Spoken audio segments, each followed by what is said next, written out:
A seguir, Hora da Notícia.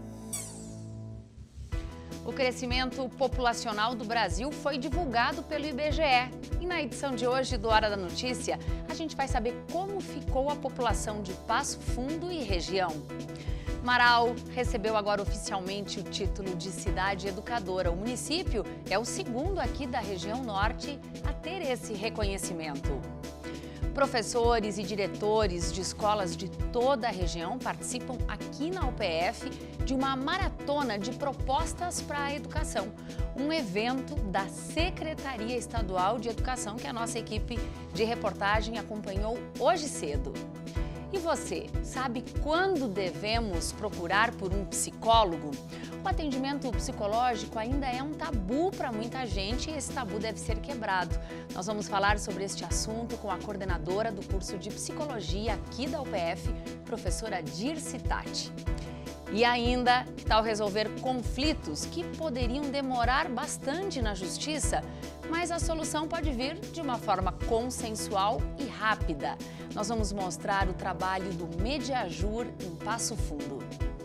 Hoje é quarta-feira, 28 de agosto, é hora da notícia.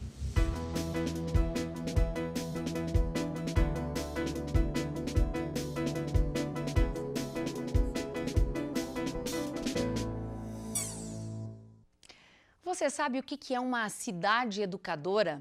O conceito nasceu na década de 1990 para reconhecer as cidades que, além das suas funções tradicionais, exercem um papel de formação e desenvolvimento de seus habitantes. Ontem, Marau recebeu oficialmente o título de cidade educadora. O município já é o segundo aqui da região norte a ser reconhecido. A entrega da certificação oficializou Marau como cidade educadora. Isso significa que agora, além dos compromissos tradicionais de uma cidade, como economia, política e prestação de serviços, o município passa a ter um compromisso na formação e desenvolvimento de cada morador. Marau, nesse percurso histórico, tem congregado múltiplas ações, programas, políticas públicas que têm como centralidade pensar a cidade com as pessoas e, em especial, com a intenção de que se promova cada vez mais a qualidade de vida e a formação cidadã da sua população. Isso é um reconhecimento ao trabalho que o município desenvolveu e desenvolve ao longo dos anos e também, ao mesmo tempo, a partir de agora, aumenta a nossa responsabilidade, né, de promover o crescimento equilibrado, não apenas na área da educação, mas envolvendo todos os demais segmentos. Para receber o título, é preciso seguir uma carta com alguns princípios, como revitalização dos espaços públicos, foco na formação das crianças e dos jovens, um plano municipal amplo de educação e a democratização dos bens culturais. Um diálogo estreito entre a saúde, a educação, a cultura, comércio, indústria, segurança, agricultura, que de um modo ou de outro tem como centralidade o desenvolvimento cidadão da população.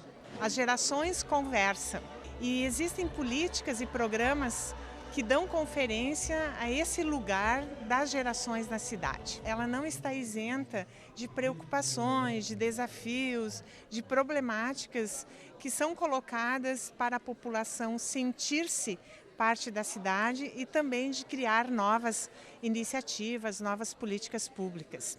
Por participar do movimento Cidades Educadoras, a UPF apresentou a proposta às lideranças de Marau para fazer parte da AIC, Associação Internacional de Cidades Educadoras. Um projeto de lei foi criado pelo Poder Executivo do município e aprovado pela Câmara de Vereadores. Desde o início, recebemos todo o apoio, tanto por parte do Poder Executivo como do Poder Legislativo.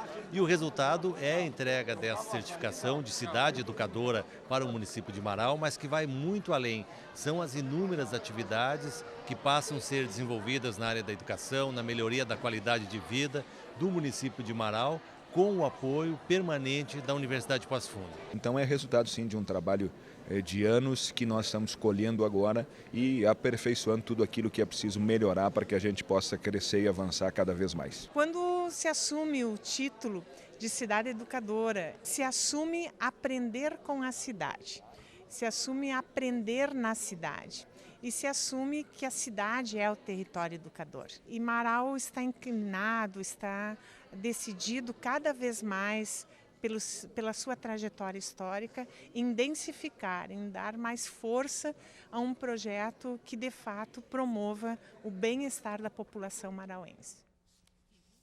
Olha, se a gente for agora conceituar o significado da psicologia, a gente poderia dizer que trata-se de uma área da ciência que estuda o comportamento humano com todos os seus processos mentais. E aí, então, o psicólogo é o profissional que procura compreender esse comportamento. Parece simples falando assim, né? Mas não é. Isso porque o mundo está em constante transformação. E acompanhar tudo isso, olha, não é uma tarefa das mais fáceis.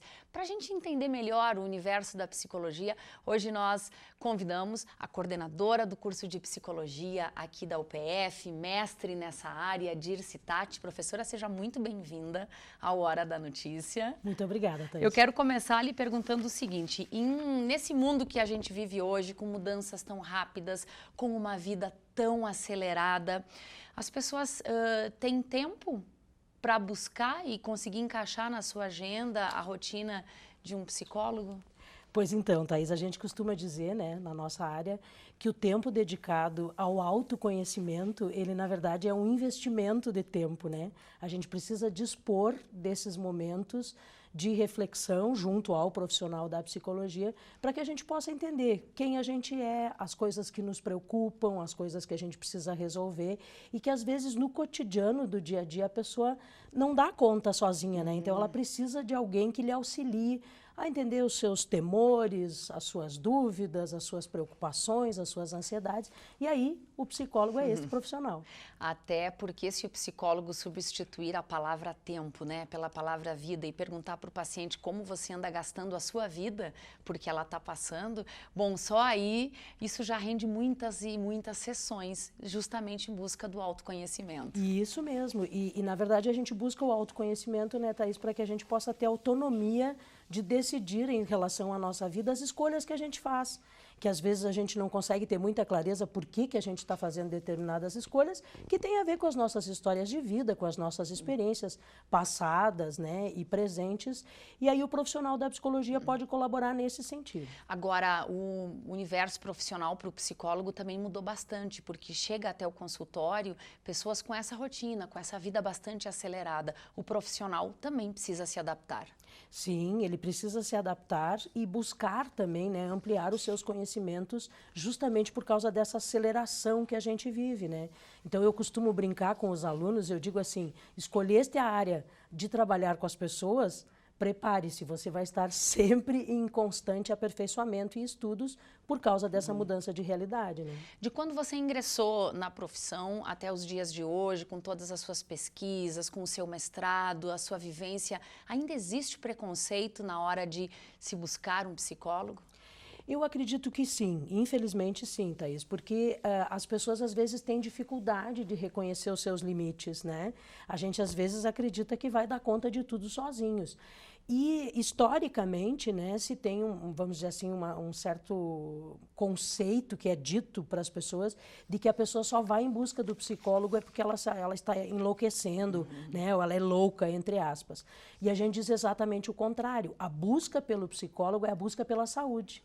Porque justamente existem casos de pessoas que perdem o contato com a realidade e aí vão precisar de outros tratamentos, aliados ao tratamento do psicólogo, mas a busca de ajuda por alguém que te escute, que te ajude a compreender o que está acontecendo contigo, é uma busca pela saúde e pela vida, né? Com certeza. É pura sanidade. Pura sanidade. E uma decisão muito importante na vida, né?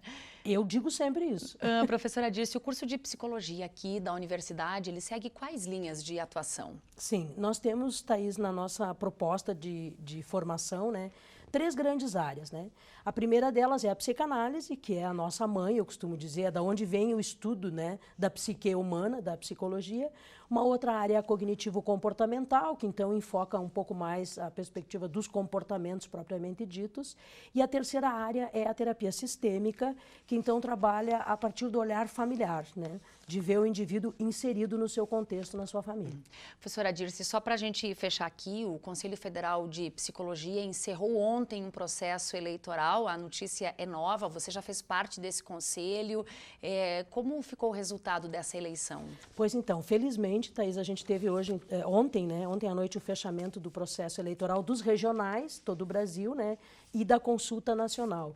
E ganhamos com a proposta da Frente em Defesa da Psicologia, uma psicologia ética, científica, laica e diversa, né? Nesses momentos de tanta intolerância que a gente vem vivendo, foi muito importante essa conquista para nós enquanto categoria, pensando o desafio aí dos próximos 3 anos de gestão nessa temática. Que bacana. Professora, muitíssimo obrigada, bom trabalho. Muito obrigada. Obrigada.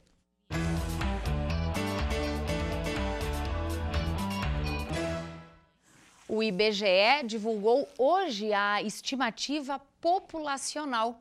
E agora, o Hora da Notícia apresenta esses números aqui da região. Na verdade, quem vai apresentar é a jornalista Zulmara Colucci. Zulmara. Levantamentos que a gente fez agora de manhã, viu, Thaís? Está quentinho, essa informação está quentinha.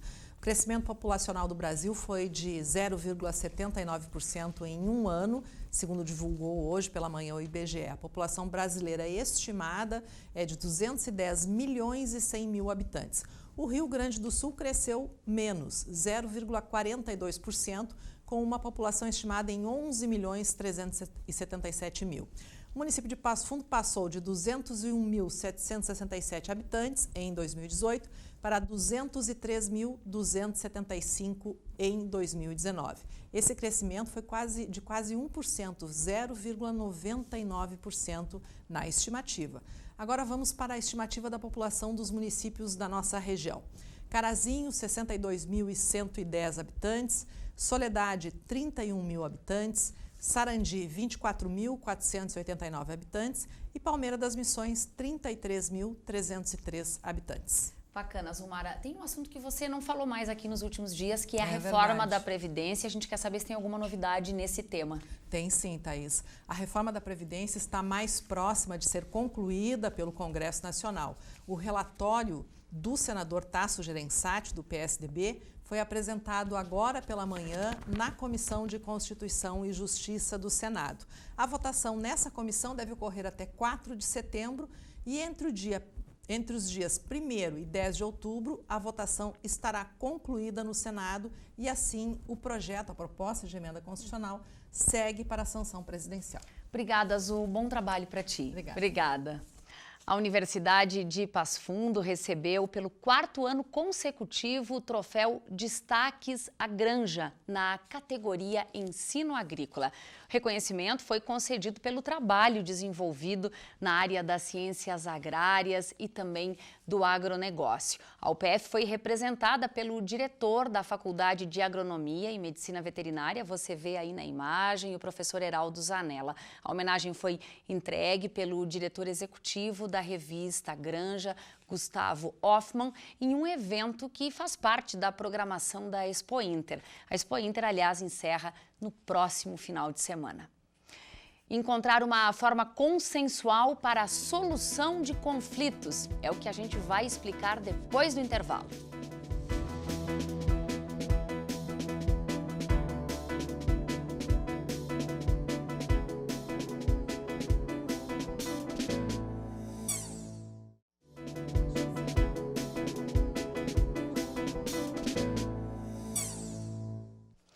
E amanhã tem audiência pública do Plano Diretor de Passo Fundo. Essa já é a terceira etapa da revisão do plano, com uma construção coletiva de propostas.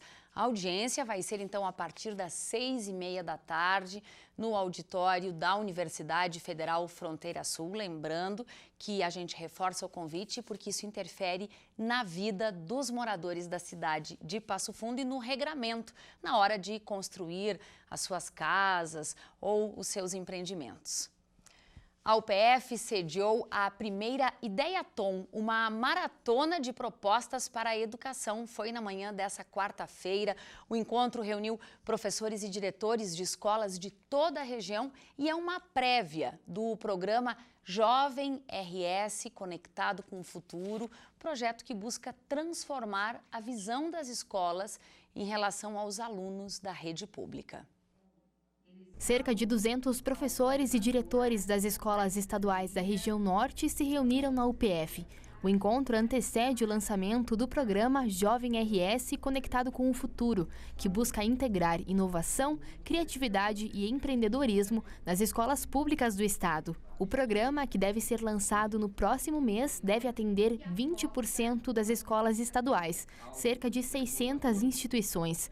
Com ele, serão realizados projetos de pesquisa, desenvolvimento de habilidades socioeducacionais, educação financeira, justiça restaurativa, tudo através de metodologias diferenciadas. Nós queremos que as nossas escolas, que esse time de professores da rede pública estadual possam pensar possibilidades, atrelando o seu fazer pedagógico no cotidiano escolar, com a inovação, com a criatividade e com o empreendedorismo. Nós queremos que este aluno que está saindo da educação básica, ou que muitas vezes evade, nós queremos que ele tenha este olhar, que ele possa se experimentar no decorrer da educação básica. A partir disso, a ideia é que as escolas se tornem referência nas comunidades, o que também pode contribuir para a estrutura. O investimento do Ministério da Educação também está previsto, mas o valor do recurso ainda não foi divulgado. Essas escolas, elas receberão um aporte financeiro. Este recurso ele está vindo do Ministério da Educação, que nós recebemos a visita do secretário da Educação Básica do Ministério no início de agosto. Foi confirmado este recurso então para nós. Nós sabemos que nós não vamos resolver todos os problemas, isso é fato.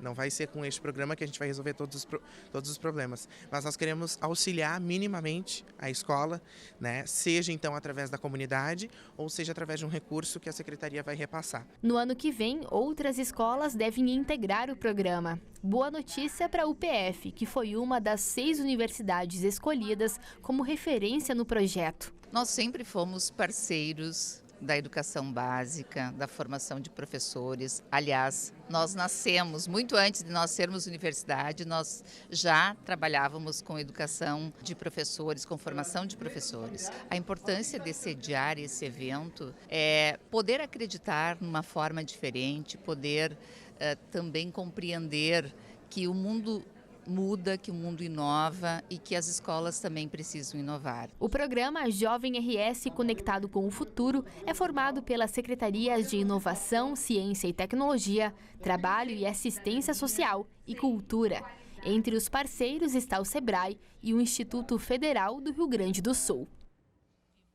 O evento segue durante toda a tarde de hoje e agora, depois do almoço, os professores vão conhecer o PF Parque e também as empresas que estão incubadas no PF Parque. A ideia, como disse aí a reportagem, é que a universidade participe do programa com a formação dos professores.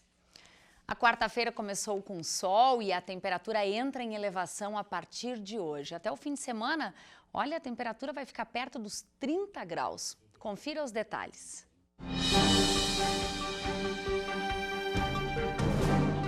O sol predomina nesta quinta-feira com algumas nuvens no decorrer do dia, mínima 14, máxima 27 graus. Sexta-feira sem previsão de chuva, sol na maior parte do dia, mínima 15 e máxima 28 graus. O governo deve manter a fiscalização na Amazônia, mesmo depois de estancar as queimadas na floresta, e o agronegócio não precisa derrubar árvores para expandir área de plantio. Olha, essas foram apenas duas conclusões retiradas ontem à noite do programa Painel, que analisou essa repercussão ambiental e também econômica das queimadas na Amazônia. O painel é ao vivo toda terça pela TV, pela rádio, mas ele é reprisado hoje aqui pela UPF TV às 11 horas da noite e amanhã às 10 horas da noite. Você encontra o programa na página da UPF TV, no Facebook, também no nosso site, no YouTube. Agora a gente te mostra um trechinho da discussão de ontem à noite. O agricultor que trabalha na parte conservacionista, que trabalha com conservação do solo, não pode ser culpado por isso. Você não pode generalizar de que a mudança climática está muito ligada à agricultura. Porque um exemplo clássico que nós fizemos num trabalho nosso aqui em Passo Fundo, na Embrapa Trigo, com a parte de emissão de gases em sistemas agrícolas. Qual era o maior problema na década de 60, 70 e 80? Era a erosão, era a perda de solo, isso aí ligava com perda de carbono, que é o CO2. Uhum. Naquela época não tínhamos uma alternativa, que surgiu, que foi o plantio direto. E se tu analisar, nós temos hoje, o Brasil tem 70 milhões de hectares que são utilizados com culturas anuais. Nós temos 184 milhões de hectares com pastagens e muitas dessas pastagens degradadas. E temos 190 milhões de hectares para ser explorado. Então o Brasil não tem necessidade de agredir o meio ambiente para crescer em área e crescer em produtividade e se inserir melhor no mercado internacional. Em relação ao Brasil ser o país que mais preserva, eu vou ter que discordar com ele, que o que nós possuímos é uma boa legislação, sabe? O que eu não vejo ainda, também não somos o pior, de hipótese alguma. Não temos aqui uma política de terra arrasada. Nós temos que avançar, mas ainda nós temos que avançar significativamente a nível de preservação ambiental, principalmente nos casos que está ocorrendo. O fato que está ocorrendo hoje mostra que nós não estamos fazendo o tema de casa. Você conhece o Mediajur? Olha, a gente está falando de um núcleo de mediação e justiça restaurativa aqui de Passo Fundo. Os advogados buscam chegar a um consenso para resolver conflitos na justiça. Além disso, eles também atuam com projetos de prevenção que promovem a paz. Olha só como funciona. A roda começa com as apresentações. Depois, cada um fala o que está sentindo no momento. Então, o tema é direcionado. Neste círculo foi a criança ferida. Todos são convidados a relembrar os valores do tempo em que eram crianças. Amor, família, união, amizade, espontaneidade. Neste grupo estão alunos dos cursos de Direito, Psicologia e Serviço Social da UPF. Participam também 3 apenados do regime semiaberto. André participa dos círculos de construção da paz há 10 meses. Toda quinta-feira ele sai do presídio e vem ao Parque da Gare. As pessoas não olham com aquela cara de julgar as pessoas, não julgo. Nenhum deles, amizade 100%, né? Não tem diferença no grupo. Vai me fortalecer e me ajudar muita coisa também. A atividade é realizada pelo Mediajur, o Núcleo de Mediação e Justiça Restaurativa da UPF. Os professores, que também são advogados, e os estagiários participam das atividades. João é estudante de Direito e já percebe a necessidade de humanização no Poder Judiciário. No Direito a gente está acostumado a estar sempre enfurnado dentro de algum gabinete ou lidando com dezenas e centenas de processos e a gente às vezes acaba tratando o ser humano como simplesmente um número de inscrição, um número de cadastro. E o projeto traz uma visão mais humana, a gente sabe com quem que a gente está lidando, a gente aprende quem que é vítima daquele processo, quem que é autor daquele processo, a gente aprende quem são as pessoas, quem são os humanos, seres humanos que estão envolvidos em todo esse processo. Além dos Círculos da Paz, o Mediajur também realiza os círculos restaurativos, quando ocorrem conflitos, comuns em casos de família e entre vizinhos, por exemplo. Na justiça restaurativa, que é uma das possibilidades que aqui a gente atua, é promovido então os tipos de círculos, né, que fazem com que as pessoas aqui tenham então oportunidade, o agressor, por exemplo, de escutar o que a vítima sentiu no momento do fato e as dimensões que o seu dano causou na vida dessa pessoa, dos seus familiares e daquelas pessoas que estão então circundando a vida dessa pessoa, né, que é considerada vítima no conflito. Os professores e estagiários do Núcleo de Mediação buscam formas consensuais para tentar solucionar os conflitos. Aqui são recebidos casos encaminhados pelo Ministério Público, Delegacia da Mulher, Judiciário, SENCAS, a Secretaria Municipal de Cidadania e Serviço Social, além de outros programas do curso de Direito da UPF. As pessoas envolvidas são chamadas para uma conversa. É uma tentativa de encontrar solução de forma consensual para os conflitos. Hoje o judiciário ele não consegue dar uma resposta num tempo hábil, então, que as pessoas necessitam. E os conflitos às vezes se arrastam por um bom tempo, né, na esfera do judiciário, com recursos ou com situações que vão se prolongando ao longo do tempo, e às vezes até os conflitos acabam se resolvendo por si só ou se agravam nesse percurso. Então, os meios consensuais de resolução de conflito oferecem num tempo mais célere, né, a resolução do conflito, e um ponto muito positivo é que dentro desses meios consensuais, há a possibilidade, então, de trabalhar também a questão do dano emocional, que está muito relacionado às necessidades, né, intersubjetivas que as pessoas têm e que muitas vezes o judiciário não consegue dar uma resposta nesse campo. Hoje a gente fica por aqui. Acompanhe o nosso conteúdo também pelas redes sociais. A UPF TV está no YouTube, Instagram e Facebook. A gente volta amanhã ao vivo, ao 12h30. Até lá!